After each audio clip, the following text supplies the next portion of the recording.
যদি আপনারা এই ট্রিকটা করতে চান তাহলে চলুন আমি আপনাদেরকে করে দেখাচ্ছি। এরকম করবে, তারপর হচ্ছে এরকম ভাবে ছিটকাবে, ঠিক আছে? তারপর এরকম করবে, তারপর হয়ে যাবে। এই ট্রিকটা যদি ভালো লাগে তাহলে like, share, comment and subscribe করতে চলো। বাই। কেমন লাগলো?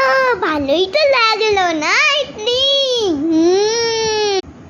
এই ট্রিকটা করা খুবই আসান ছিল, তাই না? আগে ঠোঁটটা শুধু এরম করবে, তারপর হচ্ছে এদিক দিয়ে খুলে দেবে এইভাবে।